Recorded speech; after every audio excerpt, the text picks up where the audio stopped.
CCC 230 news bulletin ను మీకు అందిస్తున్నవారు Sudarshan Ayurveda hospital Kakinada.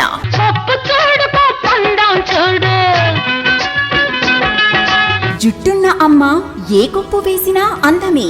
జుట్టు మొదళ్ల నుండి ఊడిపోవుట, పేను కొరకు చుండ్రు తగ్గి జుట్టు ఒత్తుగా పొడవుగా అందంగా పెరుగును. అసంపూర్ణము వల్ల సిగ్గుతో మీ జీవిత భాగస్వామికి దూరం కావద్దు. మీ శారీరక సామర్థ్యాన్ని శక్తిని పెంచుకొని ఆనందించాలి జీవితాన్ని. రిటైర్మెంట్ తర్వాత కూడా సుదర్శన్ ఆయుర్వేద హాస్పిటల్ ప్రతి సోమవారం Rajahmundry Kotipalli bus stand Shyamala theatre centre వద్ద ఫస్ట్ ఫ్లోర్. సెల్ 9849603366.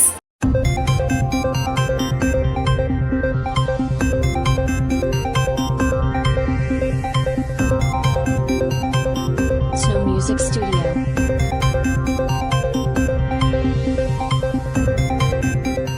నమస్కారం, మీరు చూస్తున్న CCC డిజిటల్ 230 న్యూస్ బులెటిన్. ఈనాటి వార్తలకు ముందుగా ముఖ్యాంశాలు.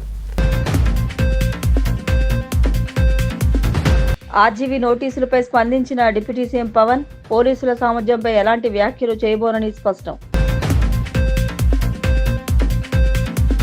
ప్రతి ఒక్కరికి మాట్లాడే హక్కు ఉందన్న వైసీపీ నేత టీజేఆర్, చంద్రబాబు పాలన నియంత్రణను పోలి ఉందంటూ వ్యాఖ్య. డిసెంబర్ 1న పాలకొల్లులో మెగా క్యాన్సర్ వైద్య శిబిరం సద్వినియోగం చేసుకోవాలన్న కాస్మో స్పోర్ట్స్ క్లబ్ అధ్యక్షులు గాంధీ భగవాన్ రాజు. తిరుచానూరు పద్మావతి అమ్మవారి ఆలయంలో కోయిల ఆళ్వార్ తిరుమంజనం సంప్రదాయబద్ధంగా నిర్వహించిన ఆలయ అర్చకులు.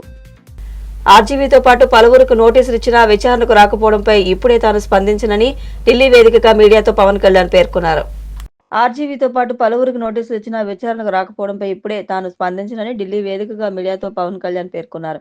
ఈ కేసు విషయంలో పోలీసులను వారి పని వారిని చేసుకోనివ్వండని అన్నారు. తన పని తాను చేస్తారని, పోలీసుల సామర్థ్యంపై నేనేమీ స్పందించనని అన్నారు. హోంశాఖ, లా అండ్ ఆర్డర్ తన పరిధిలో లేదని, మీరు అడగాల్సింది ముఖ్యమంత్రినేనని దాటవేశారు. తాను ఏం మాట్లాడినా బాధ్యతగా మాట్లాడాలని, మీరు చెప్పిన అంశాలని సీఎం చంద్రబాబు దృష్టికి తీసుకెళ్తానని పవన్ కళ్యాణ్ పేర్కొన్నారు.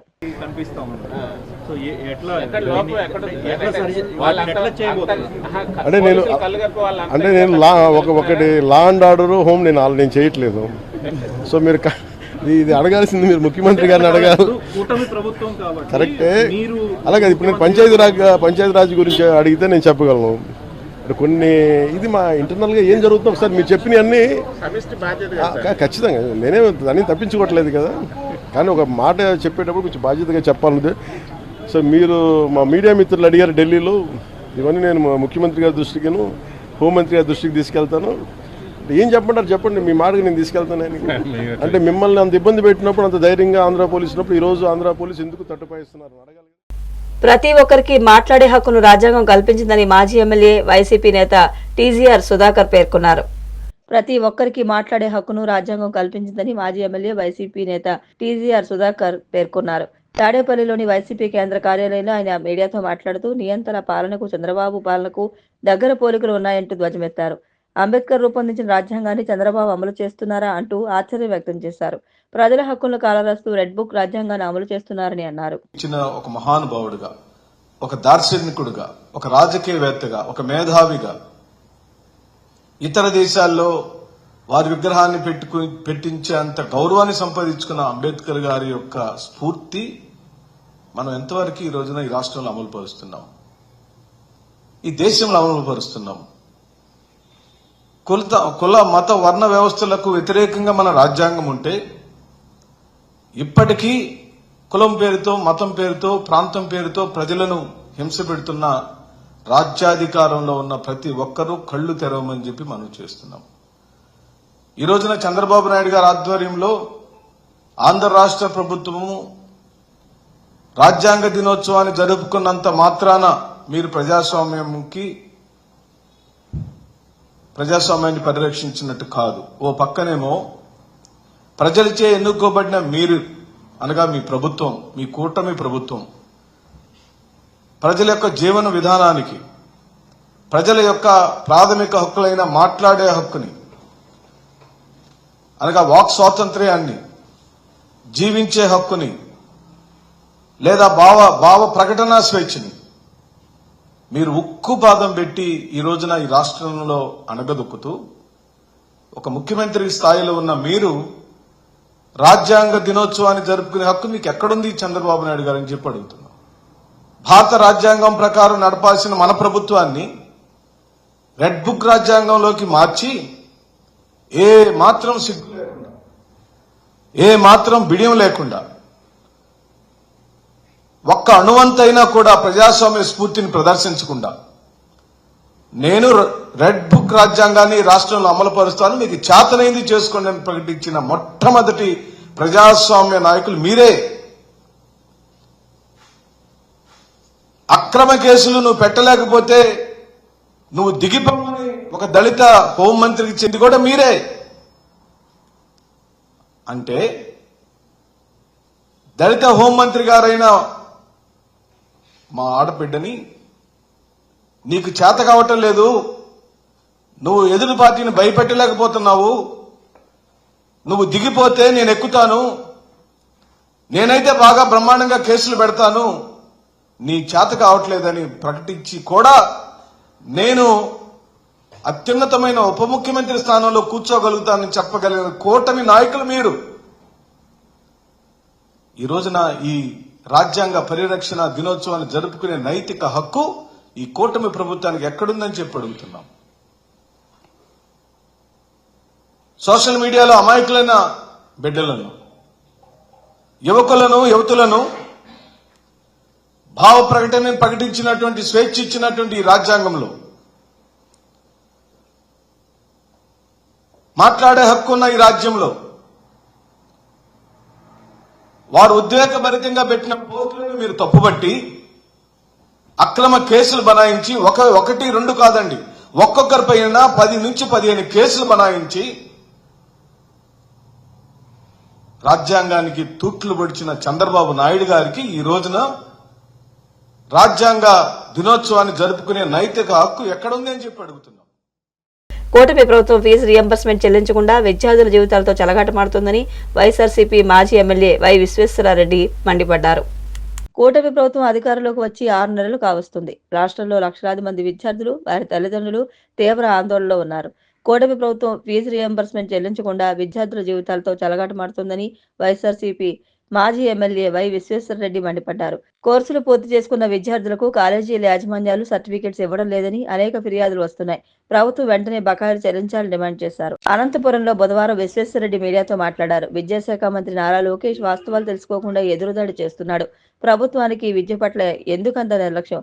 గతంలో వైఎస్ జగన్ ప్రభుత్వంలో విద్యార్థులకు సకాలంలో అన్ని చెల్లించాం, కానీ కూటమి ప్రభుత్వం వచ్చిన తర్వాత బకాయిలు పెండింగ్ లో పెట్టారు. అనేక గురుకుల, వివిధ సాంఘిక సంక్షేమ హాస్టళ్లలో పరిస్థితులపై హైకోర్టు కూడా వ్యాఖ్యలు చేసింది.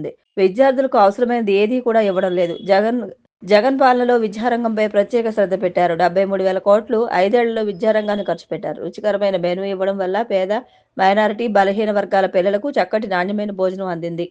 ఫీజు రియంబర్స్మెంట్ బకాయిలు, వసతికి సంబంధించిన బకాయిలు, వీటన్నింటిని కూడా విడుదల చేయాలని చెప్పి విజ్ఞప్తి చేయడం జరిగింది. ప్రభుత్వం, లోకేష్ గారు దీనిపైన ఎదురుదాడికి పూనుకుంటా ఉన్నాడు. ఈరోజు జగన్ గారు చెప్పింది 100% వాస్తవం. ఈరోజు దాన్ని బలపరిచే విధంగానే రాష్ట్రంలో అనేక జిల్లాల కలెక్టర్స్ యాజమాన్యాల్ని హెచ్చరిక చేస్తా ఉన్నారు.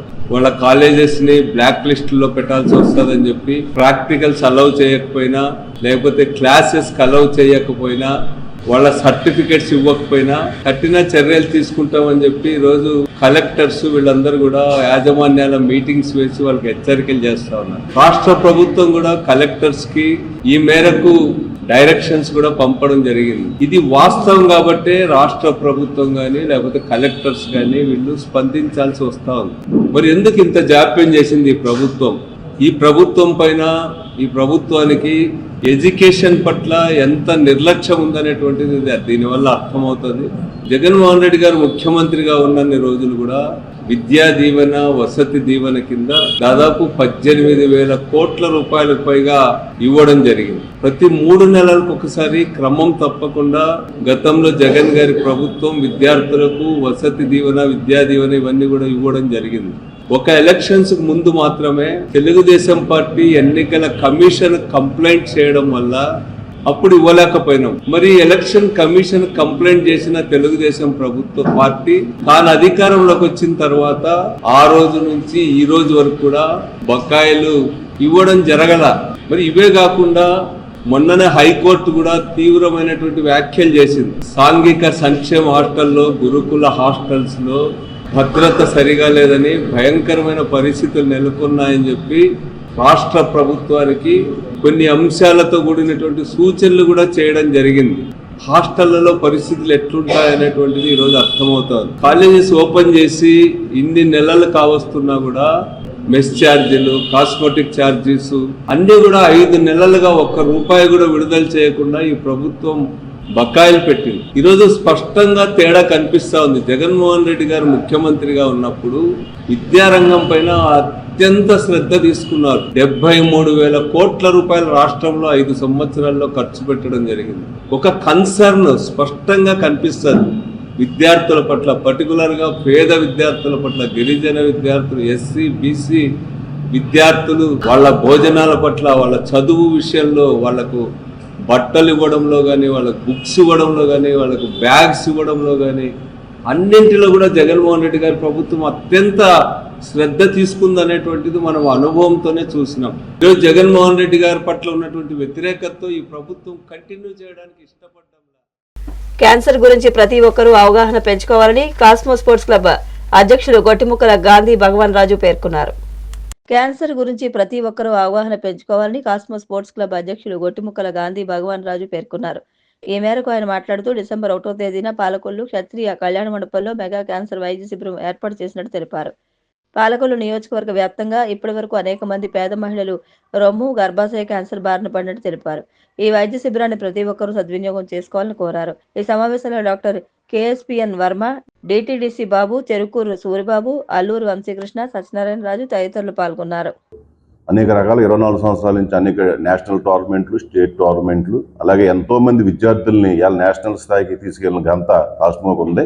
కానీ ఇంకా మెరుగైన సేవలు అందించాలని చెప్పేసి మరి ఏదైతే ఒక మెగా వైద్య శిబిరం ప్రారంభించాలని చెప్పి DTDC బాబు గారు గతంలో మమ్మల్ని కోరటం, ఆ తర్వాత మేము ఒక మీటింగ్ వేసుకుని మా కార్యవర్గ సమావేశంలో మరి ఒక మంచి కార్యక్రమం నిర్వహించాలని చెప్పి ఆయన నిర్ణయం తీసుకోవడం జరిగింది. దానికి అనుగుణంగానే రేపు 1వ తారీఖుని క్షత్రియ సంక్షేమ పరిషత్ మరి అక్కడ వారి సమక్షంలో ఈ మెగా శిబిరం నిర్వహించడం జరుగుతుంది. మరి కార్పొరేట్ హాస్పిటల్కి వెళ్ళి వైద్యం చేయించుకోవడానికి చాలా ఇబ్బందిగా ఉన్న పరిస్థితులు ఉన్న సమయంలో గవర్నమెంట్ అనేక విధాలుగా సహకరించినప్పటికీ ఇంకా అనేక మంది మరి నిరుపేదలు ఇవాళ అందులో మెయిన్గా క్యాన్సర్కి సంబంధించింది వాళ్ళు మరి అంత కాస్ట్లీ పరీక్షలు చేయించుకోవడానికి ఇవాళ వాళ్ళు సమయం కేటాయించలేక, ఆర్థికంగా స్తోమత సహకరించక ఎంతోమంది వాళ్ళు ఇళ్ల బాటనే వాళ్ళు ఈ యొక్క క్యాన్సర్కి బారిన పడే అనేక మంది చనిపోతున్నారు. దాని మీద ఉద్దేశంతోనే ఈరోజు వాళ్ళందరికీ కూడా వెసులుబాటు కల్పించి ఎవరైనా ఈ నియోజకవర్గ స్థాయిలో చుట్టుపక్కల గ్రామాల నుంచి కూడా మరి ఒక ఇలాంటి కార్యక్రమం చేపడితే చాలామందికి ఇది ఉపయోగపడుతుంది, వాళ్ళందరికీ మనం సేవ చేసినట్టుగా ఉంటుందని చెప్పి ఉద్దేశంతోనే ఈ కార్యక్రమం చేపడుతున్నాం. క్షత్రియ సంక్షేమ పరిషత్తు చాలా కార్యక్రమాలు పెట్టడం జరిగింది. ఈ రోజున బాగా ఇది కాస్ట్లీ కాబట్టి దీన్ని ముందుకొచ్చిన గాంధీ భవన్ గారికి, అలాగే క్షత్రియ సంక్షేమ పరిషత్ సూరిబాబు గారికి, వర్మ గారికి ప్రత్యేకంగా ధన్యవాదాలు తెలియజేసుకుంటూ ఈ క్యాన్సర్ది అవేర్నెస్ తీసుకురావాలనే ఉద్దేశంతో ఇక్కడ మొదటి ప్రోగ్రాం పెట్టడం జరిగింది. ఈ కార్యక్రమంలో మా అల్లుడు గారైనటువంటి వంశీకృష్ణ, మా పాప ప్రియాంక వర్మ ఇద్దరు కూడా ఫ్రీ క్యాంపులు ప్రతి 3 నెలలకు ఒకసారి నిర్ణయించాలి ప్రతి చోట ఉద్దేశంతో వాళ్ళ ఫాదర్ అయినటువంటి రాఘవరావు చారిటబుల్ ద్వారా కూడా మిగిలిన క్యాంపులు నిర్వహించాలని ముందుగా ది కాస్మో స్పోర్ట్స్ కాంప్లెక్స్ అలాగే క్షత్రియ సంక్షేమ పరిషత్ ద్వారా చేయడం చాలా థ్యాంక్ యూ వెరీ మచ్. 2 సంస్థలు కూడా ప్రత్యేకంగా ధన్యవాదాలు తెలియజేసుకుంటున్నాం. ఇది మిగిలిన విషయాలని చెప్పారు కాబట్టి ఏదో తెల్లపూడి నుంచి ఒక బస్సు బయలుదేరి తెల్లపూడి, కంచిక్కాల, బల్లిపాడు, లంకల కోడేరు, బగ్గేశ్వరం ఎక్కించుకు వస్తుంది ఒక బస్సు. 2వ బస్సు మన కాపవరం నుంచి కాపవరం, అలాగే మన లంకల కోడేరు, వాలమర్రు ద్వారా ఇలా వడ్లవనపాలెం ద్వారా ఒక బస్సు వస్తుంది. అలాగే కొండితవాడ, నెలమూరు, కొమ్మచిక్కాల ఒక బస్సు వస్తుంది. అలాగే జున్నూరు, వేడింగిపాలెం ఒక బస్సు వస్తుంది. అలాగే మట్టపర్రు, పేనుమదం ఒక బస్సు వస్తుంది. పశ్చిమ గోదావరి జిల్లా పాలకొల్లులోని బంగారువారి చెరువుగట్టున ఉన్న మా ఊరమ్మ ఆలయంలో కార్తీక వన సమారాధన ఘనంగా నిర్వహించారు. పశ్చిమ గోదావరి జిల్లా పాలకొల్లులోని బంగారువారి చెరువుగట్టున ఉన్న మా ఊరమ్మ ఆలయంలో కార్తీక వన సమారాధన ఘనంగా నిర్వహించారు. పట్టణానికి చెందిన కనకమర్లపూడి చెన్న ఏర్పాటు చేసిన విందులో పలువురు పాల్గొన్నారు. ఈ సందర్భంగా అమ్మవారికి తులసి పూజ నిర్వహించారు. ఈ కార్యక్రమంలో టీడీపీ నాయకులు కర్నేని గౌరీనాయుడు, రోజారమణి, పెచ్చేటి బాబు, జీవి, శంకరపు శ్రేణు, గొడాల గోపి, ఎట్ల దాతాజీ తదితరులు పాల్గొన్నారు.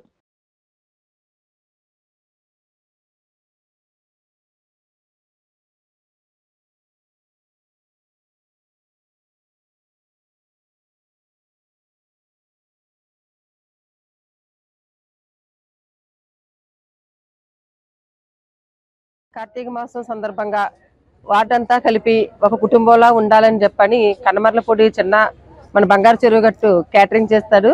తను ప్రతి సంవత్సరం కూడా గత 5 సంవత్సరాలుగా మా ఊరు అమ్మవారి గుడి దగ్గర అందరం కలిపి చేసుకుంటే బాగుంటుందని చెప్పని తనే సొంతంగా ఒకటి తన పుట్టినరోజు, 2 వార్డు అందరికీ కూడా కార్తీక వన సమారాధన జరపాలని చెప్పని అమ్మవారి గుడి దగ్గర ఏర్పాటు చేయడం జరుగుతుంది.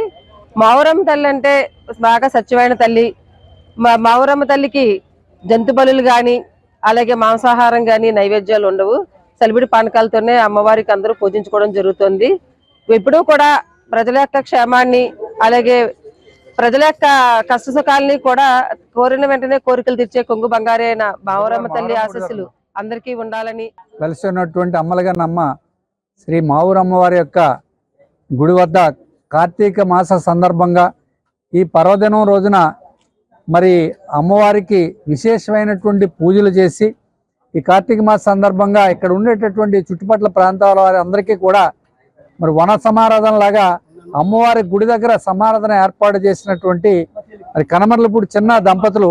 మరి ముఖ్యంగా ఏంటంటే చిన్నది ఇవాళ పుట్టినరోజు. ఆ పుట్టినరోజు సందర్భంగా మరి ఇలా నేను ఇక్కడ భోజనాలు అవి ఏర్పాటు చేయాలనుకుంటున్నానండి. మంత్రి గారిని వీళ్ళందరినీ కూడా పిల్లల్ని అంటారు. బాబు మంత్రి గారు అయితే శనివారం నుంచి మరి సోమవారం దాకా ఆయన ఉంటారు. మరి ఈ రోజు ఉంటే తీసుకొస్తాను, లేకపోతే లేదన్నా అప్పటికి కూడా ఈ 27వ తారీఖున ఎట్టి పరిస్థితిలో తన పుట్టినరోజు కాబట్టి చేయాలని ఉద్దేశంతో ఇంత ఘనంగా ఏర్పాటు చేయడం. అతనికి అమ్మవారంటే అచంచలమైనటువంటి భక్తి విశ్వాసాలు. తన యొక్క సంపాదనలోంచి సింహభాగాన్ని అమ్మవారి కార్యక్రమాలకి, జాతరకి, మరి యొక్క భోజనాలకి, తర్వాత అమ్మవారికి కావాల్సినటువంటి ఏ కార్యక్రమానికైనా సరే భూరి విరాళం ఇవ్వడం. ఆ అమ్మవారు కూడా అతని కుటుంబాన్ని ఆశీర్వదించి అతన్ని నిరంతరంగా కాచి కాపాడి రక్షిస్తుంది. ఆయన ఆదాయం కూడా బాగా ఉంటుంది. ఏ కార్యక్రమం తలపెట్టినా అది పూర్తి అవ్వాలంటే భగవంతుడి సంకల్పం, అనుగ్రహం తప్పకుండా ఉండాలని శృంగేరి శారదా పీఠాధిపతి విధుశేఖర భారతి మహాస్వామి పేర్కొన్నారు. ఏ కార్యక్రమం తలపెట్టినా అది పూర్తవ్వాలంటే భగవంతుడి సంకల్పం, అనుగ్రహం తప్పకుండా ఉండాలని శృంగేరి శారదా పీఠాధిపతి విధుశేఖర భారతి మహాస్వామి పేర్కొన్నారు. మంగళవారం విజయయాత్ర మహోత్సవ ఆహ్వానంలో భాగంగా పాలకొల్లు శృంగేరి శంకరమఠం శంభవేశ్వర స్వామి ఆలయానికి హాజరయ్యారు. ఈ సందర్భంగా ఆయన మాట్లాడుతూ శంకరాచార్యులు చెప్పిన భజగోవిందం స్తోత్రాన్ని చదివితే జీవితానికి అవసరమైన అర్థం తెలుస్తుందన్నారు. శంభేశ్వర స్వామి ఆలయంలో శివకేశవుల మహిమ పుష్కలంగా ఉండడంతో పూర్వీకులు ఆరాధిస్తూ వచ్చారని అన్నారు. ఎన్ని పనులు ఉన్నా భగవంతుడికి కొంత సమయం కేటాయించాలని అన్నారు. ఈ సందర్భంగా భక్తులకు ఆశీర్వచనాలు అందించారు. ఆలయ వ్యవస్థాపకులు కలగ గుణేశ్వరరావు కుటుంబ సభ్యులు స్వామీజీకి పూర్ణ కుంభంతో స్వాగతం పలికారు.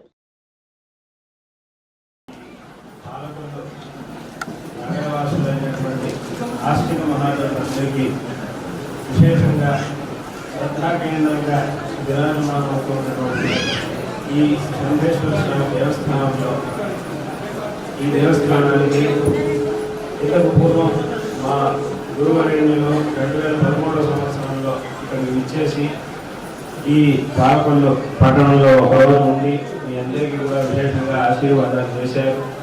తదనంతరం వారి యొక్క అనుగ్రహంతో 2018 సంవత్సరంలో మా విజయయాత్రలో ఇక్కడికి వచ్చాము. మీ అందరికీ కూడా ఆ సందర్భంలో ఆశీర్వాదం చేశాం.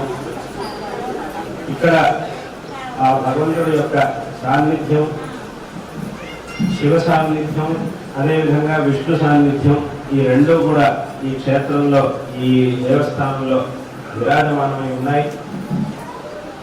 భగవదారాధన అనేది అనాది కాలంగా మన భారతదేశంలో మన పూర్వీకులు అందరూ కూడా చేసుకుంటూ వచ్చారు. ఆ భగవదారాధన మార్గాన్ని మనకి చూపించారు. జీవితంలో మనకు అన్ని విధాలుగా మంచి జరగాలి అంటే దానికి ఆ భగవదారాధన అనేది అత్యంత ఆవశ్యకం. దేవస్థానానికి వచ్చి దేవుడి దర్శనం చేసి కొంత సమయం అయినా దేవుడి సన్నిధిలో గడిపితే తద్వారా మనకి లభించేటటువంటి పుణ్యం, అదేవిధంగా ఒక విశేషమైనటువంటి శక్తి, వీటి ద్వారా జీవితంలో మనం ఎన్నో విధమైనటువంటి కార్యాలను చేయగలుగుతాం.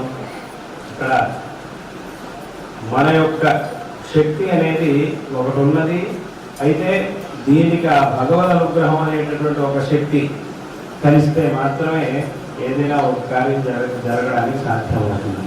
కాబట్టి ఆ భగవద్ అనుగ్రహం అనేది ప్రతి ఒక్కరికి కూడా తప్పకుండా కావాలి.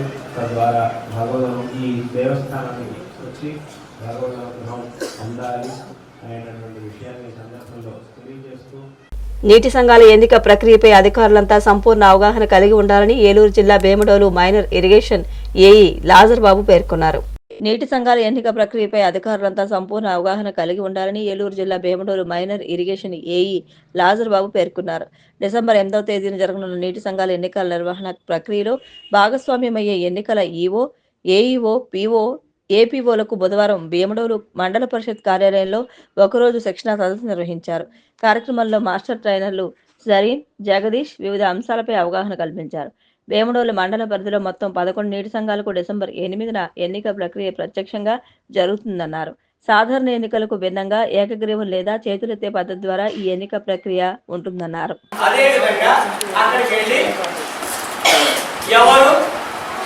ఈ ప్రాదేశిక నియోజకవర్గాలకి టెరిటోరియల్ కాన్స్టిట్యున్సీకి ఎవరు మెంబర్గా ఉన్నారు, యునానిమస్ ఎలక్షన్, వాళ్ళు ఎవరిని మనం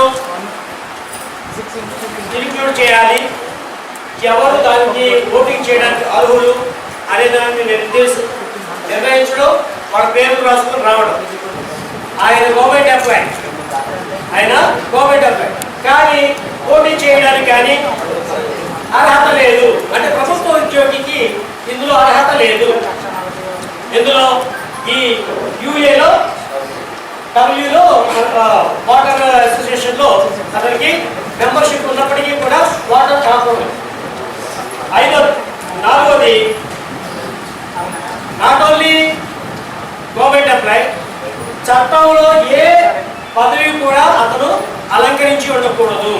అంటే డ్యూయల్ ఓన్లీ, సాంస్థిక ప్రెసిడెంట్ లేకపోతే గ్రామ ప్రెసిడెంట్ అయి ఉంటాడు, అతను అందులోకి రావడానికి వీల్లేదు, నీటి సంఘ అసోసియేషన్లో ఉండడానికి వీల్లేదు.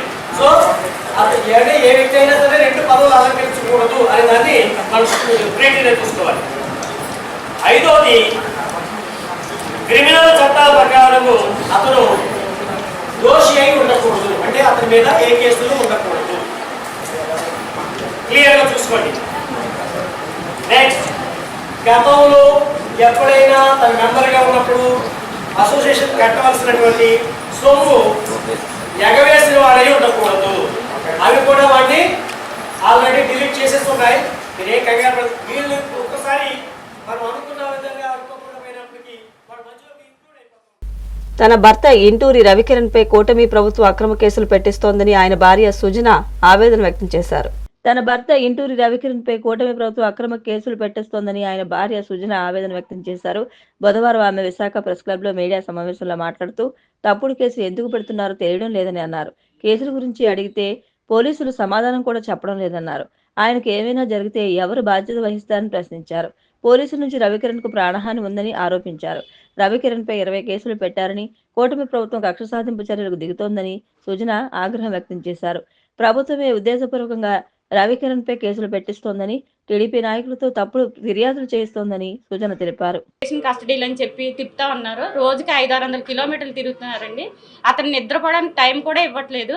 అతను హార్ట్ పేషెంట్ 8 అవర్స్ అసలు రెస్ట్ ఉండాలి. అతని ఆరోగ్యం బాగా క్షీణించింది.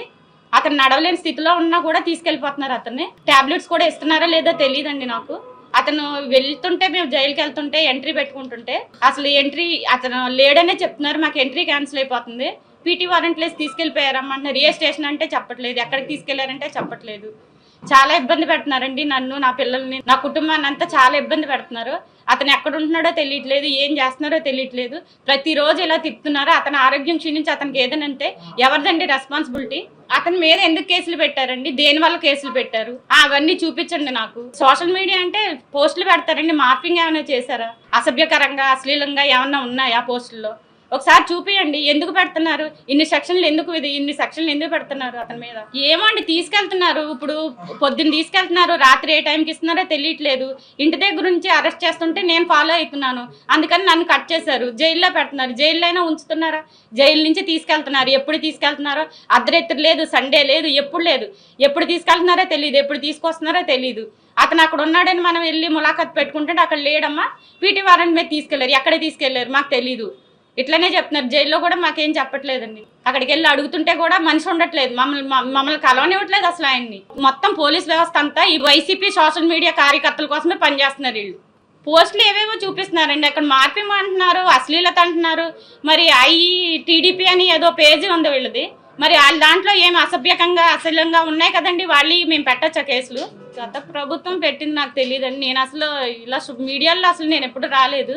మా వారిని అరెస్ట్ చేశారు, ఎందుకు చేశారని నేను అడుగుతున్నాను, దానికి సమాధానం చెప్పండి. ఇప్పుడు ఎన్ని స్టేషన్లు అని కదండి, ఆయన మీద 20 కేసులు ఉన్నాయి. దువ్వాడ సీఎం మల్లేశ్వరరావు అండి, అతను చాలా మిస్బిహేవ్ చేశాడు, చాలా ఇదిగా చేశాడు.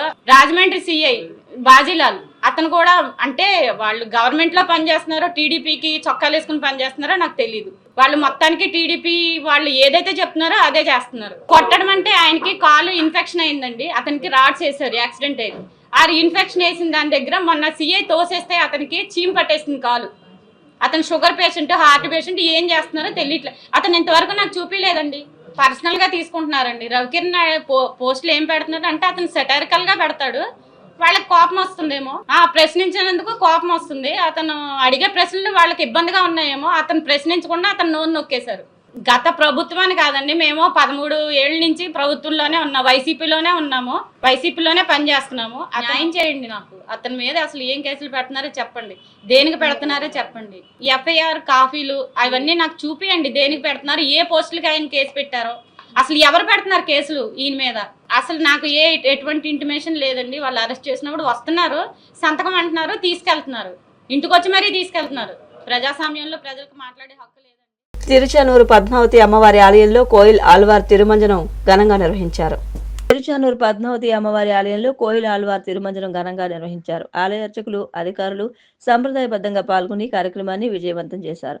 పద్మావతి అమ్మవారి ఆలయంలో నవంబర్ 28 నుంచి డిసెంబర్ 6వ తేదీ వరకు జరగనున్న కార్తీక బ్రహ్మోత్సవాలను పురస్కరించుకుని కోయిల్ ఆళ్వార్ తిరుమంజనం నిర్వహించారు. ఈ సందర్భంగా ఆలయ అర్చకులు బాబుస్వామి మీడియా సమావేశంలో మాట్లాడుతూ పద్మావతి అమ్మవారిని ఉదయం సుప్రభాత సేవతో మేల్కొల్పి సహస్రనామార్చన నిర్వహించారు. అనంతరం భక్తులను అమ్మవారి దర్శనానికి అనుమతించారు. ఆలయంలో కోయిల్ ఆళ్వార్ తిరుమంజనం కారణంగా అర్జిత సేవలైన కళ్యాణోత్సవం, ఉంజల్ సేవను టీటీడీ రద్దు చేసింది.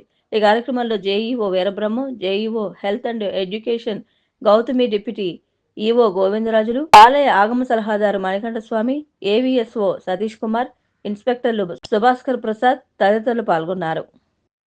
వార్తలు ముగించే ముందు ముఖ్యాంశాలు మరొకసారి. ఆర్జీవీ నోటీసులపై స్పందించిన డిప్యూటీ సీఎం పవన్, పోలీసుల సామర్థ్యంపై ఎలాంటి వ్యాఖ్యలు చేయబోనని స్పష్టం. ప్రతి ఒక్కరికి మాట్లాడే హక్కు ఉందన్న వైసీపీ నేత టీజేఆర్, చంద్రబాబు పాలన నియంత్రణను పోలి ఉందంటూ వ్యాఖ్య. డిసెంబర్ 1న పాలకొల్లులో మెగా క్యాన్సర్ వైద్య శిబిరం సద్వినియోగం చేసుకోవాలన్న కాస్మో స్పోర్ట్స్ క్లబ్ అధ్యక్షులు గాంధీ భగవాన్ రాజు. తిరుచానూరు పద్మావతి అమ్మవారి ఆలయంలో కోయిల్ ఆళ్వార్ తిరుమంజనం సాంప్రదాయబద్ధంగా నిర్వహించిన ఆలయ అర్చకులు. సిసిసి డిజిటల్ 230 న్యూస్ బులెటిన్ ఇంతటితో సమాప్తం. నమస్కారం. సిసిసి 230 న్యూస్ బులెటిన్ ను మీకు అందించిన వారు సుదర్శన్ ఆయుర్వేద హాస్పిటల్ కాకినాడ. సోరియాసిస్, బొల్లి, తెల్ల మచ్చలు, స్పాండలైటిస్, వెన్ను, తుంటి, కీళ్ల నొప్పులు, స్త్రీల వ్యాధులు, పురుషుల పైల్స్, మూల వ్యాధులు, రొంప, ఉబ్బసం మొదలైన వ్యాధులకు చికిత్స చేయబడును.